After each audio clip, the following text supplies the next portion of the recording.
السلام علیکم ورحمۃ اللہ وبرکاتہ۔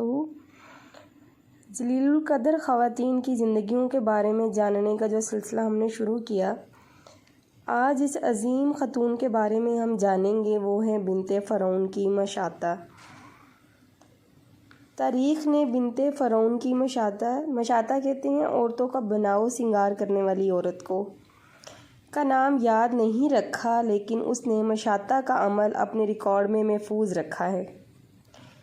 یہ ایک نیک اتوار خاتون تھی جو اپنے شوہر کے ساتھ مملکت فرعون کے سائے میں سکونت پذیر تھی۔ اس کے شوہر کا شمار فرعون کے مصاحبوں میں ہوتا تھا، خود وہ دختران فرعون کی خادمہ تھی۔ اللہ تعالیٰ نے دونوں میاں بیوی پر احسان کرتے ہوئے انہیں ایمان کی بے پایاں دولت سے بہرہ مند فرمایا۔ چند ہی روز گزرے تھے کہ فرعون کو اپنے مصاحب شوہر مشاطہ کے ایمان کی خبر ہو گئی۔ فرعون نے اسے صفاقی سے قتل کرا دیا۔ مشاطہ بیچاری بدستور فرعون کے ہاں کام کرتی اور اپنے 5 ننھے منھے بچوں کا پیٹ پالتی رہی۔ کچھ عرصہ اسی طرح گزر گیا۔ ایک دن مشاطہ بنت فرعون کے بالوں کو کنگھی کر رہی تھی۔ اس دوران کنگھی اس کے ہاتھ سے پھسل کر زمین پر جا رہی۔ مشاطہ کے منہ سے بے اختیار نکلا، بسم اللہ۔ فرعون کی بیٹی بولی، اللہ یعنی میرے والد؟ مشاطہ نے قدرے سختی سے آواز بلند کرتے ہوئے کہا، ہرگز نہیں، وہ اللہ جو میرا، تمہارا اور تمہارے والد کا رب ہے۔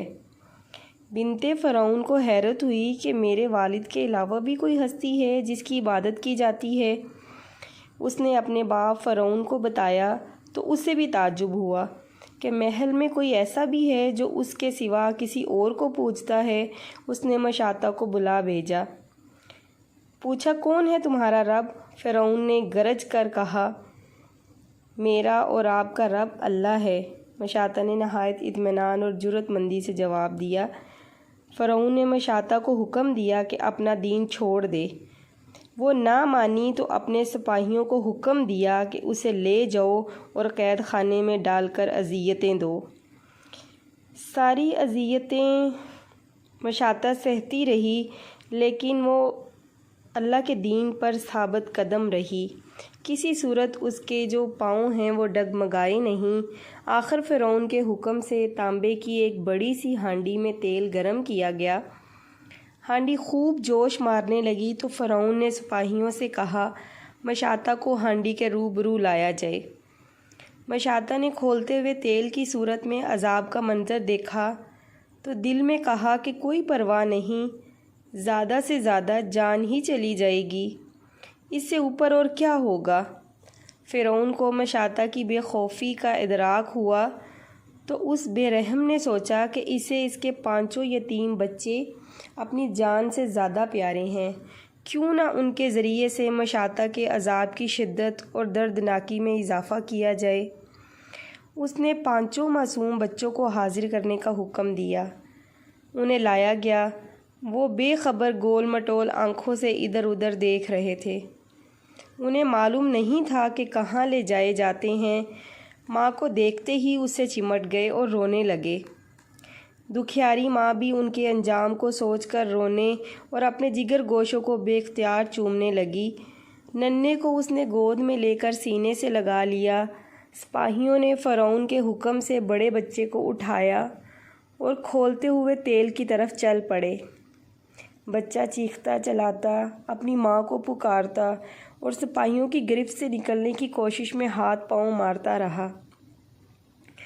اس دوران سنگ دل سپاہی اسے اپنے کھردرے ہاتھوں کی بے درپے ضربوں کا نشانہ بناتے رہے۔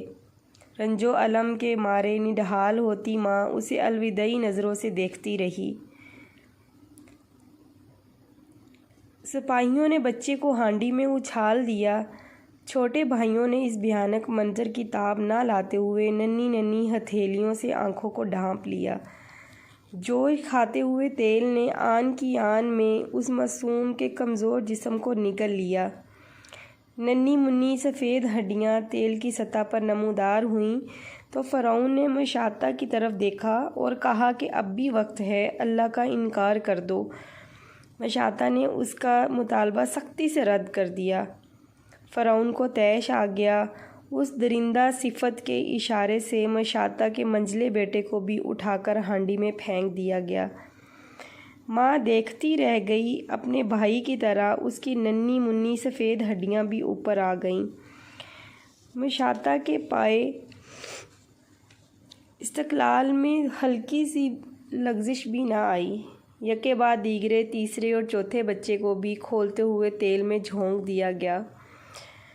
جلے ہوئے گوشت کی بو ہر سو پھیل گئی۔ اب شیر خوار کی باری تھی، جو اس تمام ہنگامے سے بے خبر ماں کی نرم آغوش میں اس کے سینے سے چمٹا بیٹھا تھا۔ سپاہیوں نے اسے چھینا تو مشاطہ کی چیخ فضا میں بلند ہوئی۔ شاید وہ ڈگمگا جاتی، لیکن اللہ تعالیٰ نے شیر خوار کو قوت گواہی عطا کر دی۔ وہ بولا، پیاری ماں، صبر کرو، تم حق پر ہو۔ اتنا کہہ کر وہ خاموش ہو گیا اور ماں کو بھی جیسے قرار آ گیا۔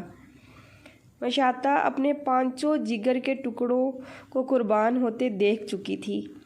وہ چاہتی تو فرعون کے سامنے صرف ایک کفریہ کلمہ کہہ کر اس عذاب سے نجات حاصل کر سکتی تھی، لیکن وہ جانتی تھی کہ اللہ تعالیٰ نے اس کی اور اس کے بچوں کی مہمانی کو جو کچھ تیار کر رکھا ہے بہتر اور لافانی ہے۔ اب کے فرعون کے سپاہی پاگل کتوں کی طرح مشاطہ پر جھپٹے۔ ہانڈی کے قریب پہنچ کر اچانک مشاطہ نے فرعون کی طرف دیکھا اور گویا ہوئی، مجھے تم سے ایک بات کہنی ہے۔ ہاں بولو۔ تم میری اور میرے بچوں کی ہڈیاں ایک ہی قبر میں دفن کرنا۔ مشاطہ نے اپنی آخری خواہش کا اظہار کرتے ہوئے کہا۔ چند ثانیوں بعد اس کی ہڈیاں بھی تیل کی سطح پر تیر رہی تھیں۔ رسول اللہ صلی اللہ علیہ وسلم نے اسراء و معراج کی رات مشاطہ کو اللہ تعالیٰ کی طرف سے عطا کردہ انعام و اکرام کی ہلکی سی جھلک دیکھی تھی۔ اس کا ذکر آپ نے صحابہ کرام سے بھی کیا۔ بہقی کی روایت کے مطابق آپ نے فرمایا، اسراء کی رات سفر کے دوران نہایت پاکیزہ خوشبو کا جھونکا میرے قریب سے گزرا۔ میں نے دریافت کیا، یہ خوشبو کیسی ہے؟ جواب آیا، یہ دختر فرعون کی مشاطہ اور اس کے بچے ہیں۔ مسند احمد میں یہ روایت موجود ہے اور تفسیر ابن کثیر میں بھی۔ یوں یہ مومن خاتون اپنے رب کے قرب و جوار میں جا بسی۔ یقین ہے کہ اللہ تعالیٰ نے اس آزمائش پر پورا اترنے کے صلے میں مشاطہ کو نہروں والی جنت عطا کی ہوگی، اور نہروں والی جنت کے بھی کیا کہنے، سبحان اللہ۔ رسول اللہ صلی اللہ علیہ وسلم نے فرمایا، اگر جنت کی کوئی خاتون زمین کی طرف جھانک کر دیکھ لے تو زمین و آسمان کے درمیان ہر طرف نور اور خوشبو پھیل جائے، اور اس کے سر کا دوپٹہ دنیا اور مافیہ سے بہتر ہے۔ یہ بخاری کی روایت ہے 2796 نمبر پر۔ مسلم کی روایت سے ہمیں پتہ چلتا ہے کہ رسول اللہ صلی اللہ علیہ وسلم نے فرمایا، جو جنت میں داخل ہو گیا وہ نعمتوں سے بہرہ مند رہے گا، تنگ دستی کا شکار نہیں ہوگا، اس کا لباس بوسیدہ نہیں ہوگا، نہ اس کی جوانی ماند پڑے گی۔ جنت میں اس کے لیے ایسی ایسی نعمتیں ہیں جنہیں کسی آنکھ نے نہیں دیکھا، کسی کان نے نہیں سنا، اور نہ کسی انسان کے دل میں ان کا خیال ہی گزرا ہے۔ اور جو جنت کے اندر چلا گیا وہ دنیا کی تکلیف بھول جائے گا۔ لیکن یہ بھی حقیقت ہے کہ آدمی آخرت میں جنت کے حصول سے تب سرفراز ہوگا جب وہ دنیا میں اپنی خواہشات سے برسرے پیکار رہے گا۔ رسول اللہ صلی اللہ علیہ وسلم نے فرمایا، جنت ناگوار اور گراں بار اشیاء میں گری ہوئی ہے، اور دوزخ کو من کی خواہشات اور نفس کی شہوات نے گھیر رکھا ہے۔ یہ مسلم کی روایت ہے 2822 نمبر پر۔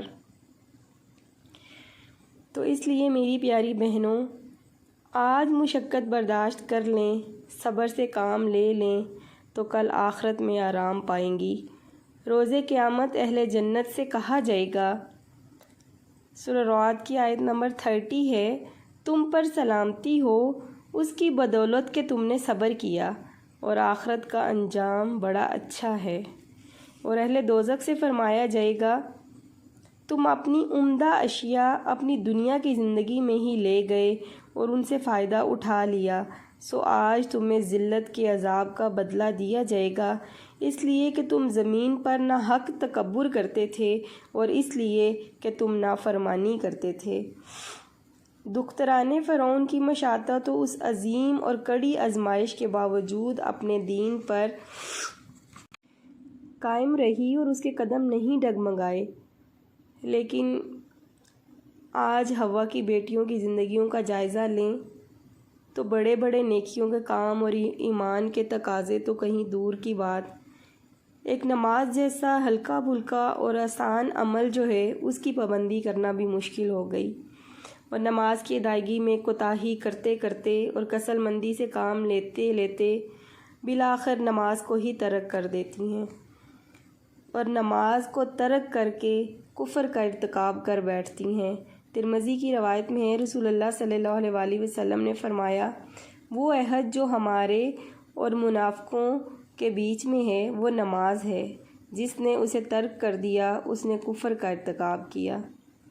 جو عورت نماز ترک کر دیتی ہے اللہ اسے ہمیشہ کے لیے جہنم میں ڈال دے گا، شیطان کے ہم جولیوں میں عذاب دے گا اور جنت کی نعمتوں سے محروم رکھے گا۔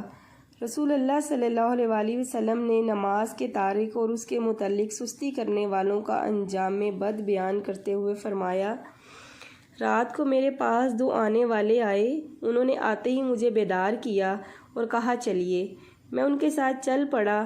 ہم ایک آدمی کے قریب آئے جو لیٹا ہوا تھا اور دوسرا پتھر لے کر اس کے سر پہ کھڑا تھا۔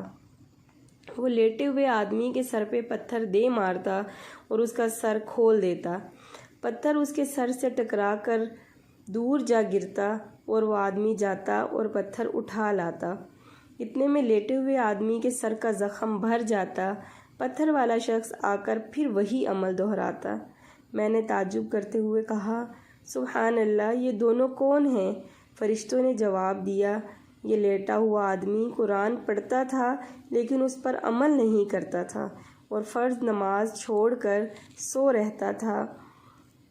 آج ہمارے پاس وقت ہے، اللہ تعالیٰ کی دی ہوئی صلاحیتیں اور صحت ہے، تو آج ہم نے اس آخرت کے گھر میں اپنے لیے خوشیاں اور آسانیاں پیدا کرنے کے لیے آج کوششیں کرنی ہے۔ اللہ تعالیٰ ہمیں اپنے اصلی گھر میں جو خوشیوں کا گھر ہو، اللہ ہمیں وہ نصیب فرمائے، اور اللہ تعالیٰ ہمیں ایسے عمل کرنے کی توفیق دے جس سے ہمارا رب راضی ہو جائے۔ آمین ثم آمین۔